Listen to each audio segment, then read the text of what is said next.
हरिः ओम्। शारदा शारदाम्भोजवदना वदनाम्बुजे सर्वदा सर्वदास्माकं सन्निधिं सन्निधिं क्रियात्। नमोऽस्तु रामाय सलक्ष्मणाय देव्यै च तस्यै जनकात्मजायै। नमोऽस्तु रुद्रेन्द्रियमानिलेभ्यो नमोऽस्तु चन्द्रार्कमरुद्गणेभ्यः। अहं बीकानेरतः डॉक्टर महावीर प्रसाद सारस्वतः व्याकरणाचार्य द्वितीय खंडे वैयाकरण भूषण सारे तत्र अद्य लिंगर्थ निरूपणं विधास्यते। लिंग लकारस्य कोऽर्थः इति विषये वैयाकरण भूषणानुसारं यथाभूषणं चर्चा करिष्यते। तत्र ही ऐसा या कारिका वर्तते यो भूते प्रेरणादौ च भूतमात्रे लंगादयः सत्यां क्रियातिपत्तौ च भूते भाविनि लिंग स्मृतः। इत्यत्र प्रेरणादौ इत्यंशेन लिंग लकारस्य अर्थविषये निर्देशः कृतः। प्रेरणादौ लिंग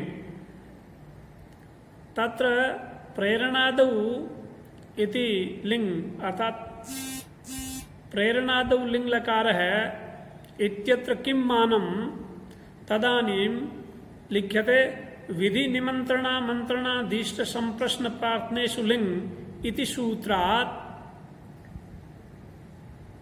प्रेरणादौ लिंग विधानम। अर्थात विधि निमंत्रणम आमंत्रणम अधिष्टः संप्रश्नः प्रार्थना च एषु अर्थेषु लिंग लकारस्य विधानं भवति इति पाणिनि सूत्रानुसारम्। तत्र विधि पदार्थः कः, विधि पदार्थः कः, किन्नाम विधित्वम्। अत उच्यते तत्र विधिः प्रेरणम्। विधिः प्रेरणम्। प्रेरणम् इत्युक्ते कस्मिंश्चित् कर्मणि कस्यचन नियोजनम्। कस्मिंश्चित् कर्मणि कस्यचित् प्रवर्तनम्। तच्च प्रेरणं भृत्यादेर्निकृष्टस्य प्रवर्तनम्। क्रियायां प्रेरणा तु मम पुत्रम् अध्यापयेः या मम पुत्रम् अध्यापयेत् भवान् इति वाक्येपि गुरोः कृतेपि विदुषां कृतेपि यत् एतद् वाक्यं प्रयुज्यते तत्रापि प्रवर्तना वर्तते। तथापि विधि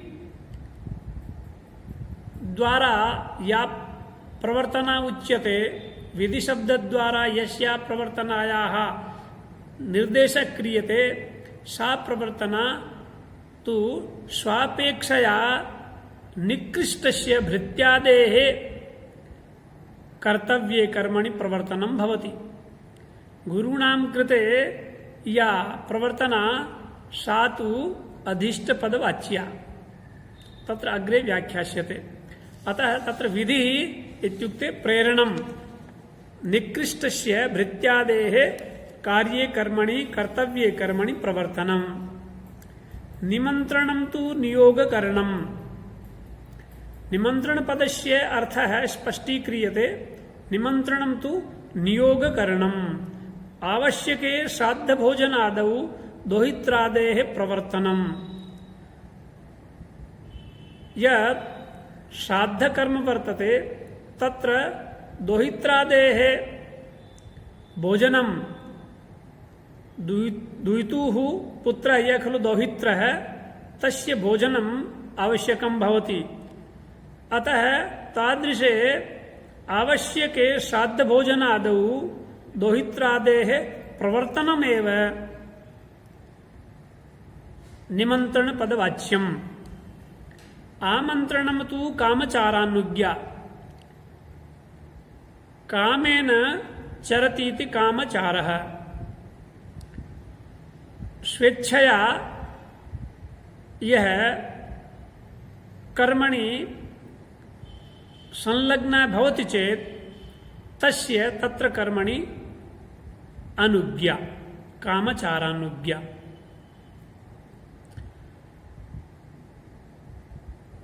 एवमेव अधिष्टः सत्कारपूर्वको व्यापारः। पूर्वं यस्य कार्ये प्रवृत्तिरपेक्षते तस्य सत्कारं कृत्वा ततः तस्य कार्याय प्रवर्तनं भवेत्। यत्र तादृशी स्थितिः अथवा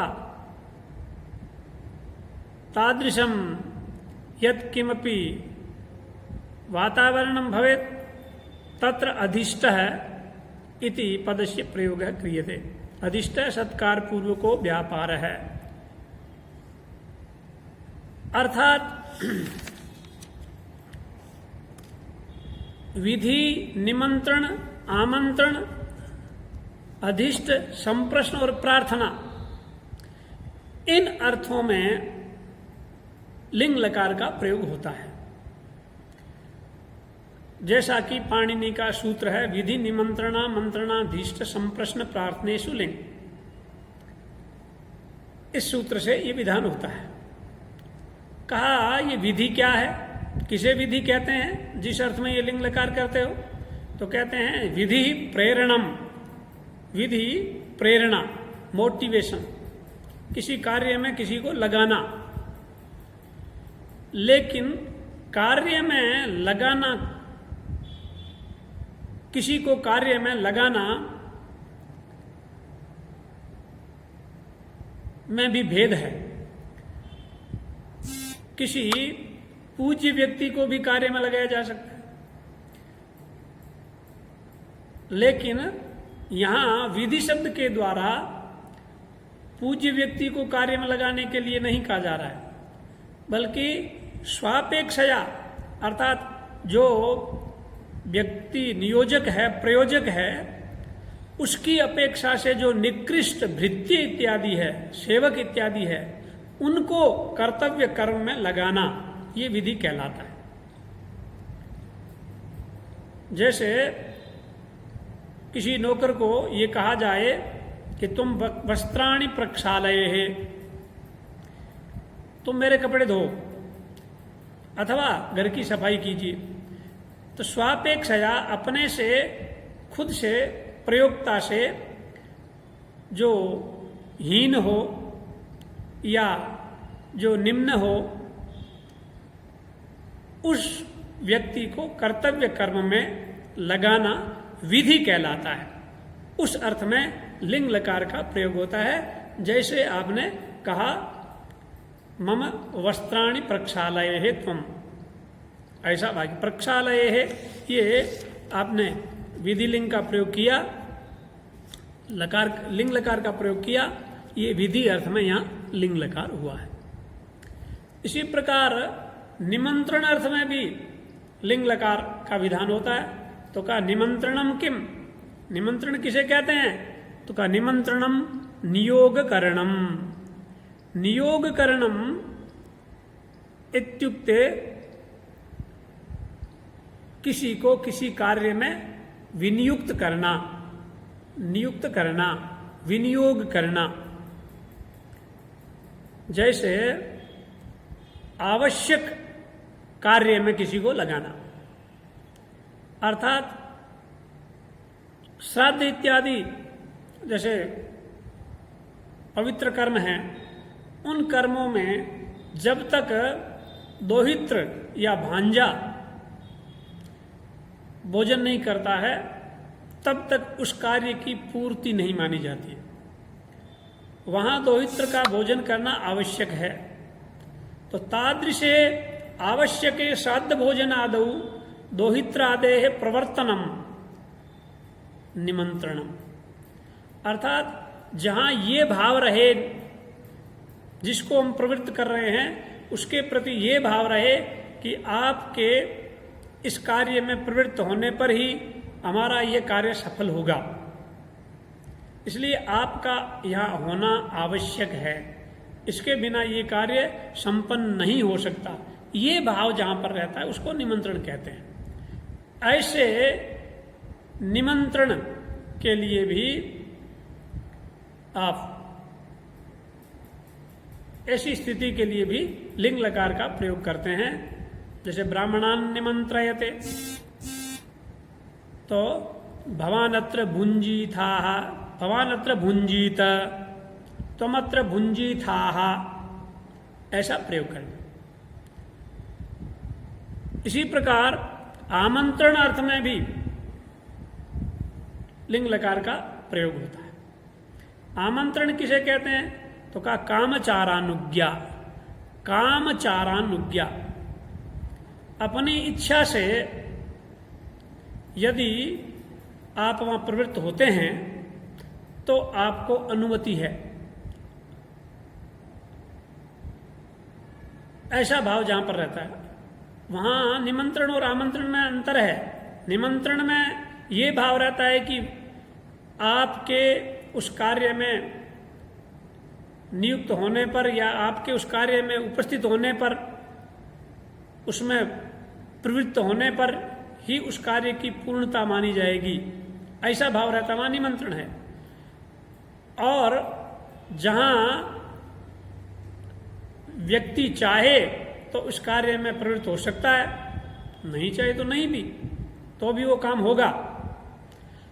ऐसी स्थिति जहां पर हो उसको आमंत्रण कहते हैं।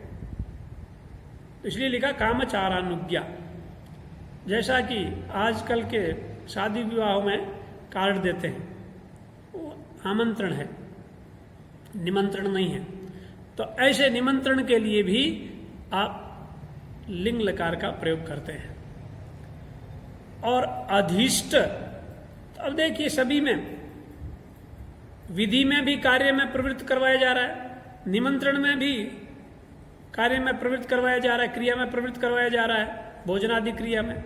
इसी प्रकार आमंत्रण में भी यही है, उस भोजनादि क्रिया में उसको प्रवृत्त करवाया जा रहा है। यदि वो चाहे, नहीं चाहे तो नहीं आए, कोई बात नहीं, चाहे आए तो उसको अनुमति है। इस प्रकार यह सभी जगह प्रवर्तना है। इसी प्रकार अधिष्ट, अधिष्ट मन सत्कार पूर्वक व्यापार। गुरुजी आए, उनको सत्कार किया, बिठाया, पानी चाय इत्यादि दिया, उसके बाद में विनम्रता से ये निवेदन करना कि भगवान मम पुत्रम अध्यापयेत्, आप मेरे पुत्र को पढ़ाइए। तो इस प्रकार गुरुजी को भी उस कार्य में प्रवृत्त करवा रहे हैं, प्रवर्तना है यहां भी। लेकिन जैसे एक नौकर को काम में लगाया जा रहा था, वैसा नहीं है, फर्क है। तो सत्कार पूर्वक जो व्यापार होता है, क्रिया में प्रवृत्ति होती है, ऐसी प्रवर्तना अधिष्ट कहलाती है। उसके लिए भी ये आप लिंग लकार का प्रयोग करते हैं। तो प्रयोग बनता है भवान मम पुत्रम, भवान मम पुत्रम अध्यापयेत् इति। एतच्च तुष्टयानुगत प्रवर्तनात्वेन वाच्यता लाघवा उक्तंच। अब यहां ये कह रहे हैं, ये जो चार हैं, विधि, निमंत्रण, आमंत्रण और अधिष्ट, इन चारों में ही प्रवर्तना अनुगत है। प्रवर्तना है, प्रेरणा है, कार्य में लगाना है। तो प्रवर्तना चारों जगह है, इसलिए प्रवर्तना को ही वाच्य मानना चाहिए। लिंग लकार का वाच्य प्रवर्तना को मानना चाहिए। और प्रवर्तना को जब वाच्य मानेंगे तो उसका शक्यतावच्छेदक भी प्रवर्तनात्व एक होगा। विधि इत्यादि सबको यदि लिंग का वाच्य मानते हैं, शक्य मानते हैं, शक्यार्थ मानते हैं, तो विधित्व, निमंत्रणत्व, आमंत्रणत्व, अधिष्ठत्व इत्यादि नाना शक्यतावच्छेदक होंगे। चारों में ही प्रवर्तना बैठी हुई है, इसलिए प्रवर्तना को वाच्य माना जाना चाहिए, ये कहता है। लिंग लकार प्रवर्तना में होता है, अर्थात प्रवर्तनायाम लिंग, ऐसा सिद्धांत कौमुदी में लिखा कि ऐसा कहना चाहिए, प्रवर्तनायाम लिंग इत्येव शुभचम, ऐसा कहना ठीक था। तो इसलिए प्रवर्तना को इसका वाच्य मानना चाहिए लाघवात, क्योंकि ऐसा करने से लाघव होगा, शक्यतावच्छेदक एक ही रहेगा। उक्तंच वाक्यपदीय, वाक्यपदीय में भी ये बात कही गई है। क्या? अस्ति प्रवर्तनारूप मनुष्यूतम चतुर्स्वपि तत्रैव लिंग विधातव्य किम भेदस्य विवक्षया न्याय व्युत्पादनार्थं वा प्रपंचार्थमथापि वा विद्यादीनामुपादानं चतुर्णामादितः कृतम्। अस्ति प्रवर्तनारूपम अनुस्यूतम चतुर्स्वपि एषु विद्यादिषु चतुर्स्वपि प्रवर्तनारूपम अनुस्यूतम अस्ति। विधि निमंत्रणा मंत्रणाधीष्टेषु एषु चतुर्स्वपि प्रवर्तनारूपम समान रूपेण अनुस्यूतम अस्ति।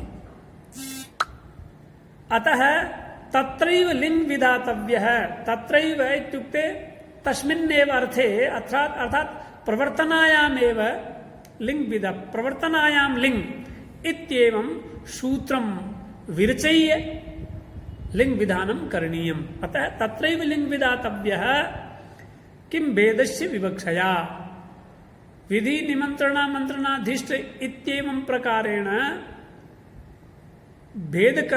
भेदकथनस्य अथवा भेदकथनेन को लाभ है। भेदस्य विवक्षया कह लाभ है, अर्थात तत्र किं कारणम नास्ति आवश्यकता प्रवर्तनायाम लिंग इत्येव वक्तव्यम। अर्थात इन चारों में ही प्रवर्तना अनुस्यूत है। विधि निमंत्रण आमंत्रण अधिष्ठ और संप्रश्न, विधि निमंत्रण आमंत्रण और अधिष्ठ, इन चार में प्रवर्तना अनुस्यूत है, इसलिए प्रवर्तना में ही लिंग किया जाना चाहिए, भेद से कोई मतलब नहीं है। ये अलग अलग चारों कह करके जरूरत नहीं है, क्योंकि चारों में ही प्रवर्तना बैठी हुई है। प्रवर्तना माने कार्य में लगाना, चारों में ही आप कार्य में किसी को नियुक्त कर रहे हो, कार्य में लगा रहे हो, तो ये प्रवर्तना चारों में ही है। इसलिए प्रवर्तना में लिंग लकार होता है, ऐसा कहना चाहिए, और प्रवर्तना से इन चारों का ग्रहण हो जाएगा। तो इतना बड़ा सूत्र बनाने की जरूरत नहीं है, ये कहा।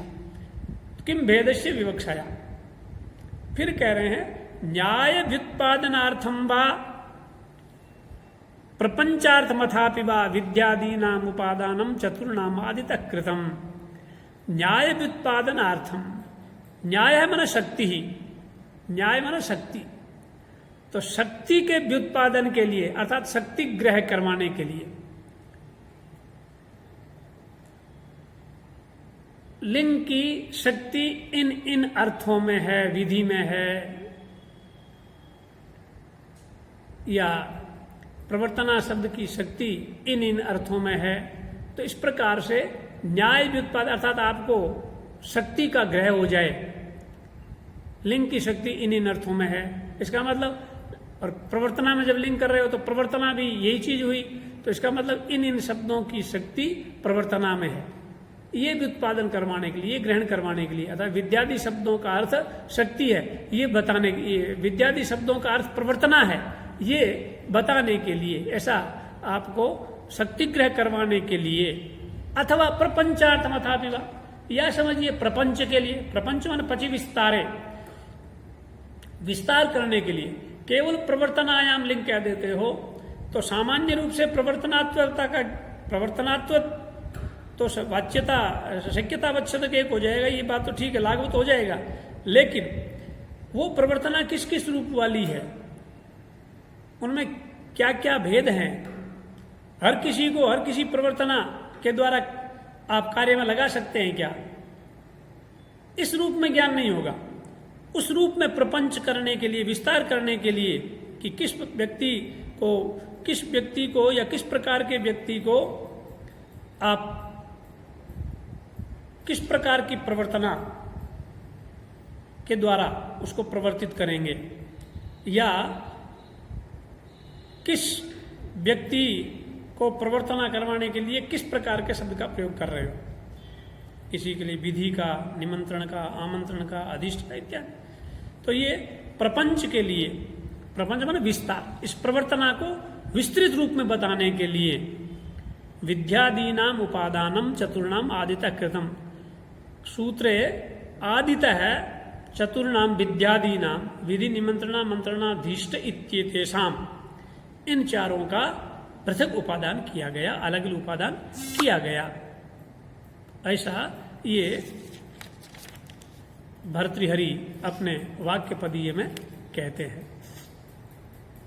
फिर का ये प्रवर्तनात्व है क्या? आपने कहा अनुस्यूतम चतुर्स्वपी है। आपने ये कहा कि ये प्रवर्तना जो है, अस्ति प्रवर्तना रूपम मनुष्यूतम चतुर्स्वपी तत्रैव लिंग विधातव्य किम भेद से विवक्षया। तो ये प्रवर्तना तो है क्या? प्रवर्तना किसे कहते हैं? तब कह रहे हैं इसका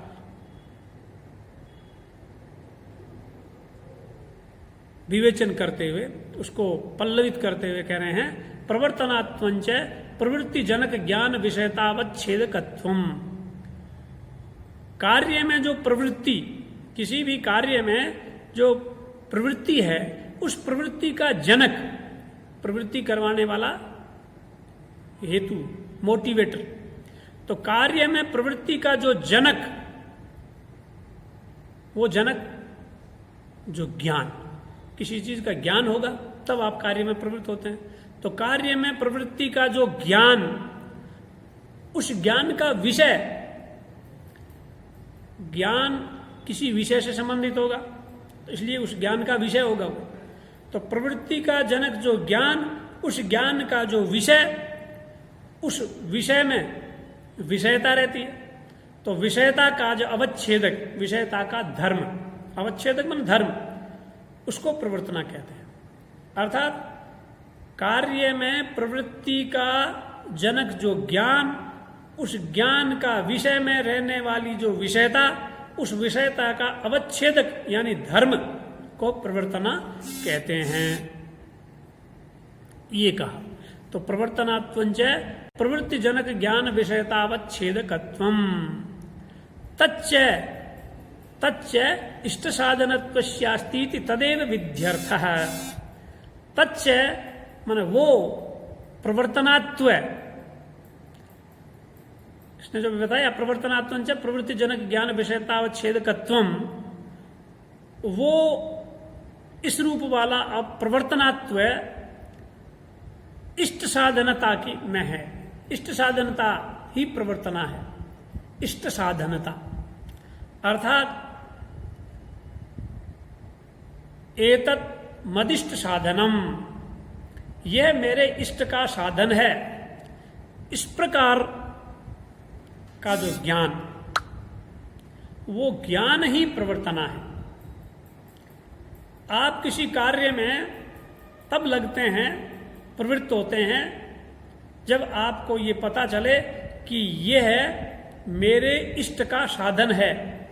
इष्ट का साधन माने जिस कार्य को मैं करना चाहता हूं या जिस वस्तु को मैं चाहता हूं, उसका ये साधन है। ऐसा करने से ये हो जाएगा।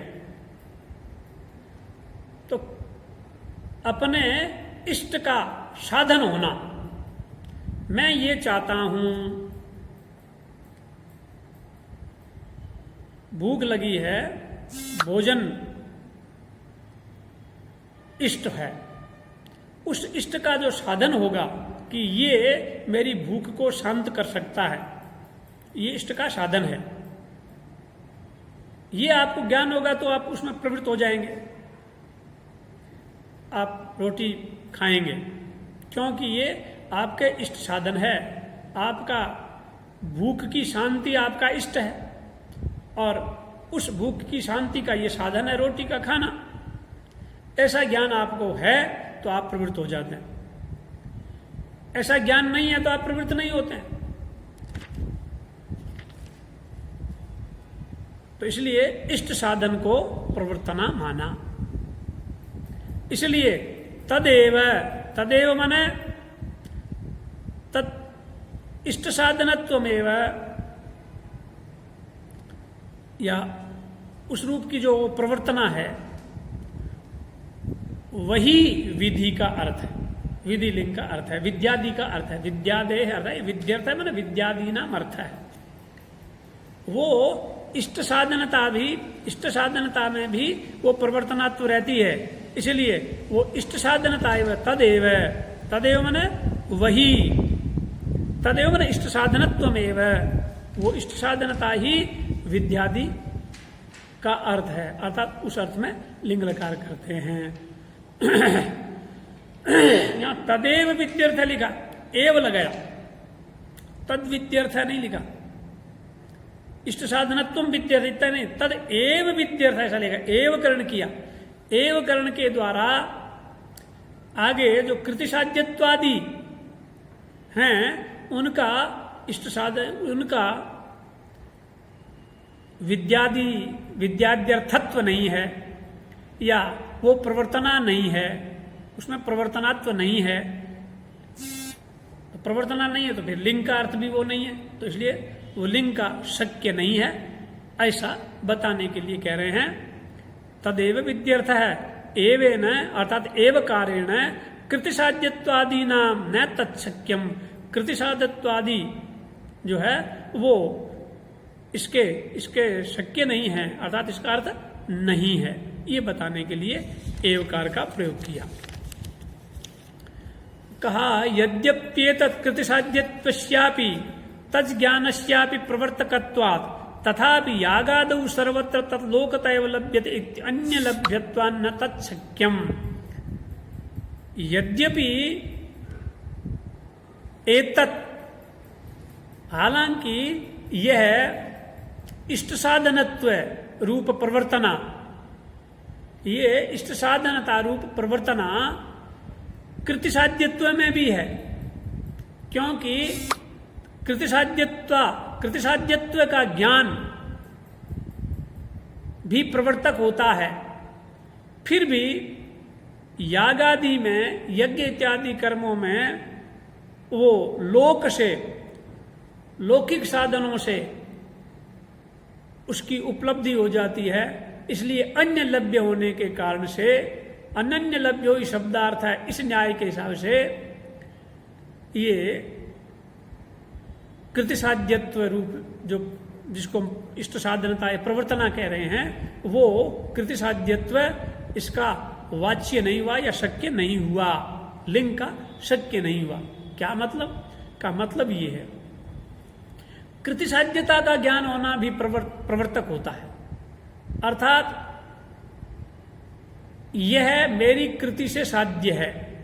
एतत् मम कृत्या साध्यम, यह काम मेरी कृति, कृति माने कार्य, मेरे कार्य से ये साध्य है। मैं इसको अपने काम से, अपने व्यापार से इसको सिद्ध कर सकता हूं, हासिल कर सकता हूं। ऐसा जो ज्ञान है वो भी प्रवर्तक होता है। आप किसी कार्य में लगते हैं, प्रवृत्त होते हैं, तो आपको जब ये ज्ञान हो जाता है कि ये मैं कर सकता हूं, इसी बात को कह रहे हैं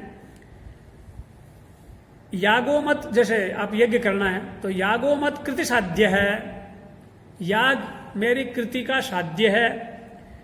क्यों? मत कृति साध्यत्व विरोधी धर्मान अधिकरणत्वात्, मेरे कृति से साध्यत्व धर्म का विरोध जिसमें हो, ऐसा अधिकरण इसमें नहीं है। अर्थात मेरी कृति से साध्यता का विरोधी कोई तत्व यहां नहीं है। यहां ऐसा कुछ भी विरोध यानी कोई बाधा नहीं है, किसी बाधा को मैं नहीं आने दूंगा, ये मेरे कार्य से, मेरे व्यापार से सिद्ध हो सकता है। तो इसलिए जैसे यज्ञ के लिए कहा यागो मत कृति साध्य है, मत कृति साध्यत्व विरोधी धर्मान अधिकरणत्वात्, मेरे कृति से साध्यत्व विरोधी जो धर्म, ऐसे धर्म का ये अनधिकरण होने के कारण से, ऐसे धर्म वहां न होने के कारण से ये मत कृति साध्य है। यथा मत कृति साध्य पाकवत, जैसे मेरी कृति से साध्य पाक है, मैं पाक क्रिया कर लेता हूं, तो पाक क्रिया मत कृति साध्य है, वैसे ही याग भी या यज्ञ भी मत कृति साध्य है। जैसे पाक में मेरे कृति साध्यत्व का विरोधी कोई धर्म का नहीं है, अर्थात पाक क्रिया में ऐसी कोई बाधा नहीं है जो मेरी कृति साध्यता को बाधित करता हो, वैसा ही यज्ञ में भी मेरी कृति साध्यता है, इसलिए मैं इसको कर लूंगा। ऐसा कृति साध्यत्व रूप ज्ञान जिसको हो जाता है तो वो उस कार्य में प्रवृत्त हो जाता है। और जिसको ये लगे कि एतन न मम कृति साध्यम, ये मेरे कृति साध्य नहीं है, ये मेरी कृति से साध्य नहीं है, तो व्यक्ति उस काम में प्रवृत्त नहीं होता। तो एतत् मत कृति साध्यम, इस प्रकार का ज्ञान भी यद्यपि प्रवर्तना है, ऐसा ज्ञान प्रवर्तक है, क्रिया में प्रवृत्त करवाता है, फिर भी इस कृति साध्यता रूप प्रवर्तना को आप लिंग का शक्य नहीं मान सकते या विद्यादि का शक्य नहीं मान सकते। क्यों कि शक्यार्थ या अर्थ वो होता है जो अन्य किसी के द्वारा लभ्य नहीं हो, अनन्य लभ्यो ही शब्दार्थ है, जो अन्य किसी से नहीं उपलब्ध होता है उसको शब्द का अर्थ कहते हैं। तो यहां लिंग का अर्थ ये प्रवर्तना है, मत्कृत साध्य नहीं है, क्योंकि मत्कृत साध्यता रूप ज्ञान जो है वो अन्य लभ्य है, लोक में अन्य से आप प्राप्त करते हैं अनुमान आदि के द्वारा।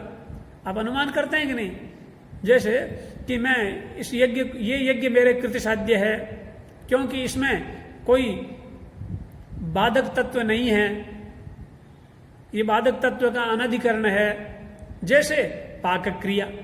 तो इस प्रकार से आप ये हेतु बता करके और अनुमान क्रिया, अनुमान व्यापार करते हैं, अनुमान करते हैं, अनुमिति करते हैं, उस अनुमिति से ये लभ्य हुआ। तो इसलिए लिखा तल तथापि यागादहु सर्वत्र तल लोकत है, वो लोक से अर्थात अनुमान आदि प्रमाणों से ही लभ्य है, इसलिए वो अन्य लभ्य हो गया।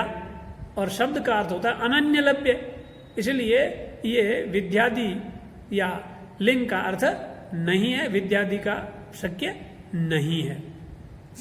एक और है जो कोई ज्ञान जिसके कारण आप क्रिया में प्रवृत्त होते हैं, और वो है बलवद अनिष्टानुबंधित्व ज्ञानम।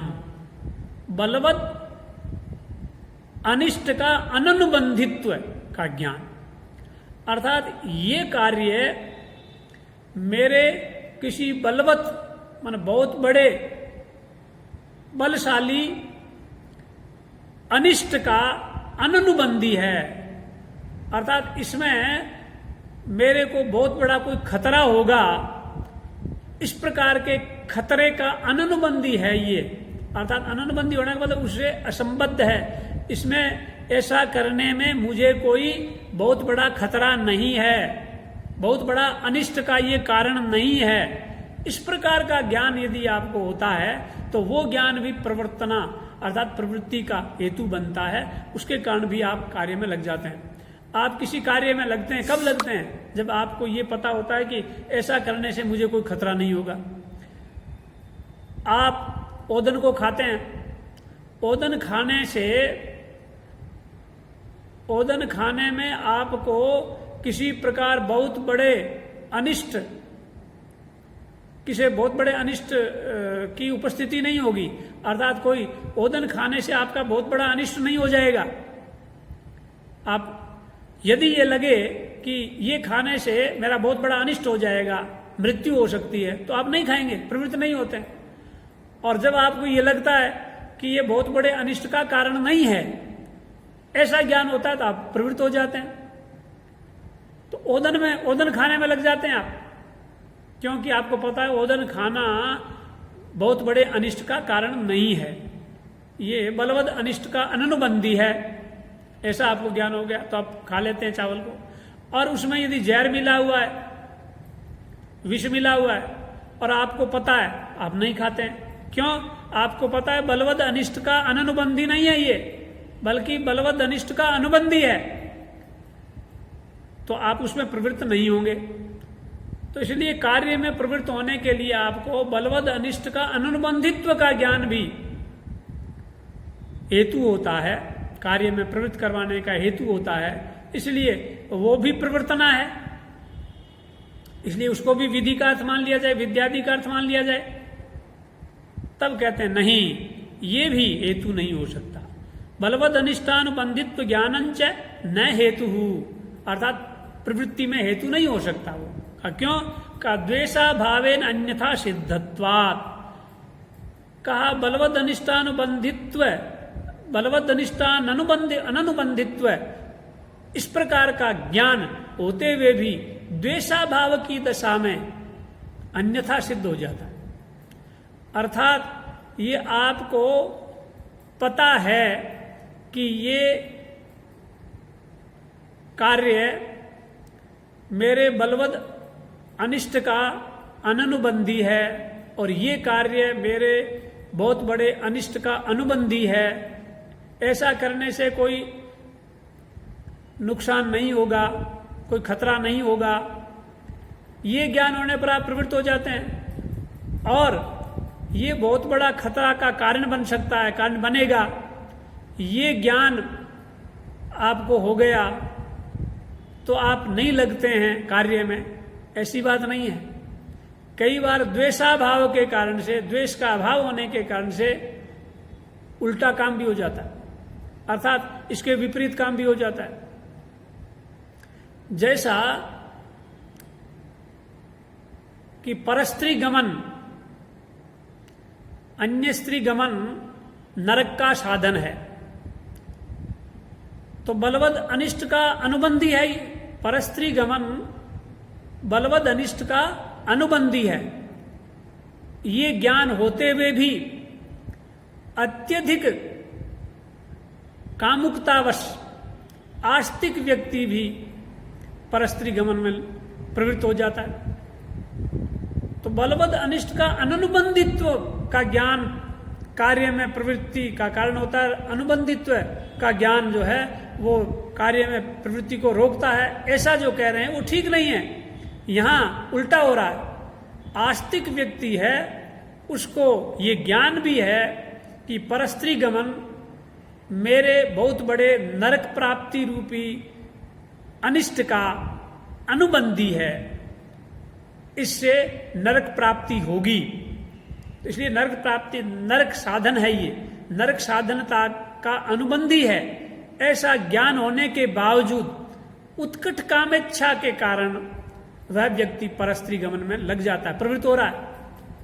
यदि प्रवर्तना या प्रवृत्ति का हेतु बलवद अनिष्टान अनुबंधित्व का ज्ञान ही हो, तो यहां तो बलवद अनिष्ट का अनुबंधित्व ज्ञान है, इसके बावजूद वो प्रवृत्त क्यों हो रहा है? तो इसलिए ये अन्यथा सिद्ध हुआ। इसी बात को कह रहे हैं द्वेषा भावेन अन्यथा सिद्धत्वात्। यहां उस कार्य से, परस्त्री गमन रूप कार्य से उसको द्वेष होना चाहिए था, लेकिन द्वेष नहीं होकर के उसके प्रीति हो रही है, वो वहां प्रवृत्त हो रहा है। इसलिए बलवद अनिष्ट का अनुबंधित्व ज्ञान भी प्रवर्तना है या प्रवृत्ति का हेतु है, ऐसा नहीं कहना चाहिए। वो हेतु नहीं हो सकता, क्योंकि द्वेषा भाव की दशा में, द्वेष हो तब तो ठीक है, हट जाएगा तब हट जाएगा, लेकिन द्वेषा भाव की दशा हो, जब द्वेष हो ही नहीं रहा, उसको प्रीति हो रही है उल्टे की, ये ज्ञान होते हुए भी कि ये नरक साधन है, इसके बावजूद उसमें द्वेषा भाव है, उससे प्रीति है, तो फिर वो निवृत्त होना चाहिए था, हो रहा है प्रवृत्त, तो अन्यथा सिद्ध हो गया। इसलिए ये बलवद अनिष्टान अनुबंधित्व ज्ञान भी प्रवर्तना है, ऐसा नहीं कहना चाहिए। इसी बात को लिखते हुए कहते हैं, आस्तिक कामुकस्य नरक साधनता ज्ञान दशायाम में उत्कटेच्छाया द्वेषाभाव दशायाम प्रवृत्तिर व्यभिचाराच्य। कह दिया इस बात को, आस्तिक कामुक व्यक्ति को नरक साधनता ज्ञान है कि परस्त्री गमनम नरक साधनम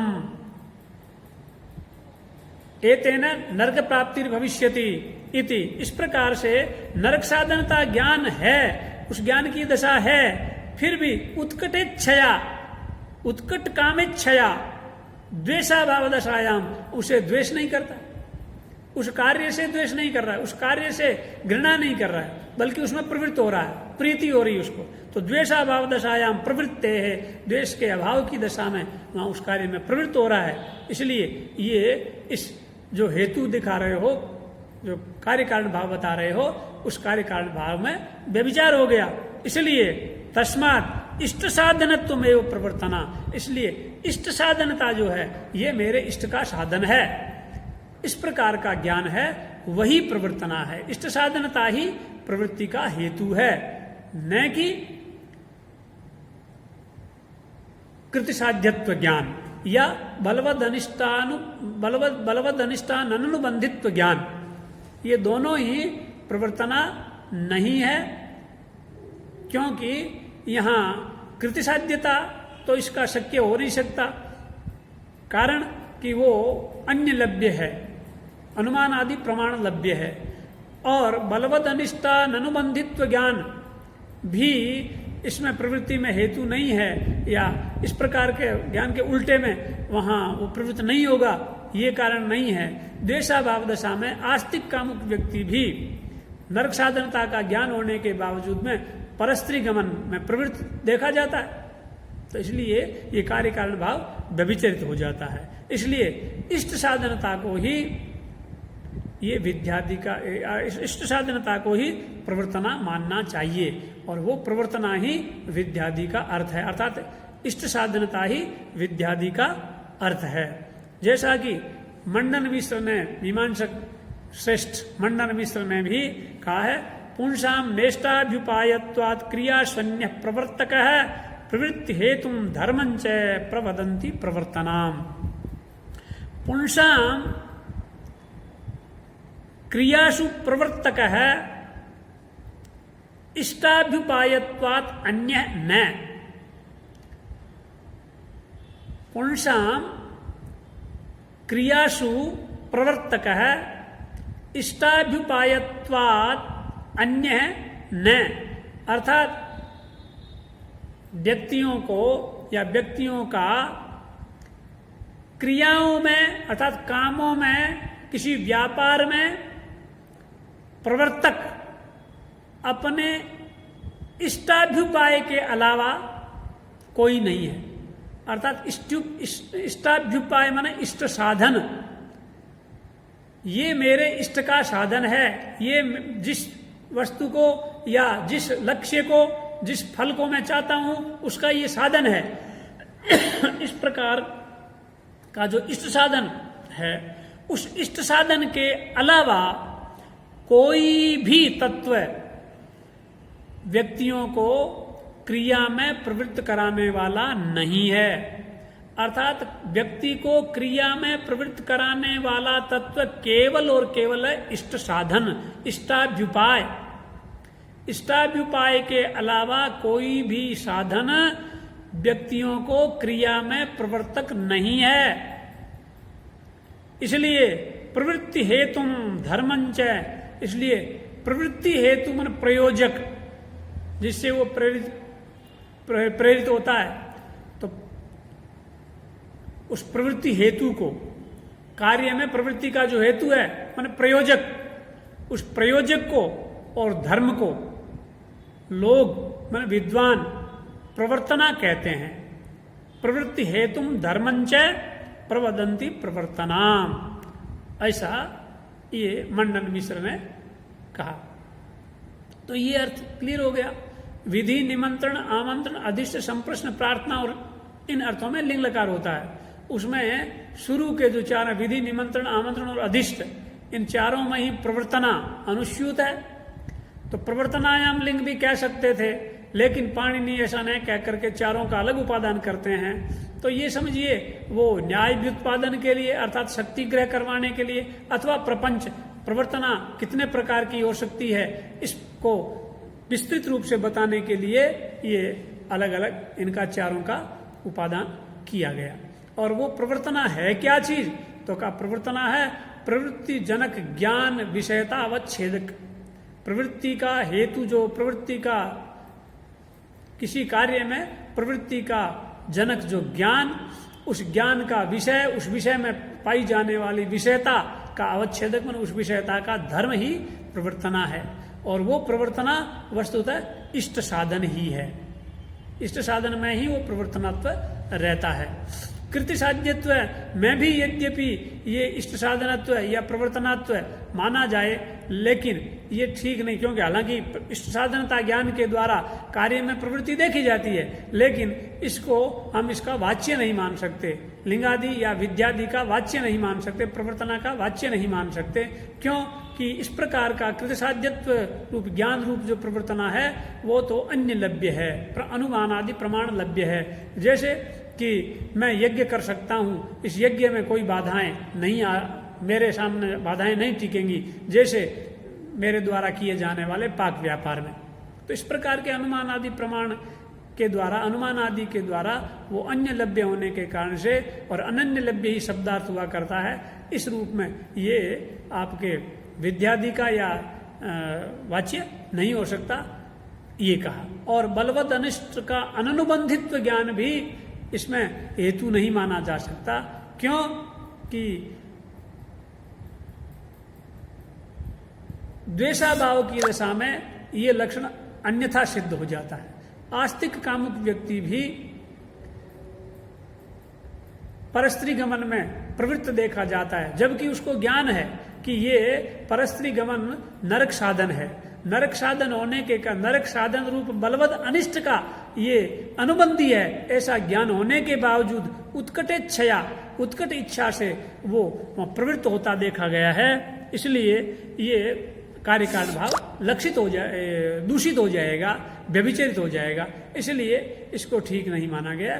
तो इष्ट साधन को ही प्रवर्तना कहते हैं, कृति साध्यत्व को प्रवर्तना नहीं कहते, और बलवद अनिष्ट का अननुबंधित्व ज्ञान को भी प्रवर्तना नहीं कहते। इस बात की पुष्टि मंडन मिश्र के इस पद्य के द्वारा भी कहा गई।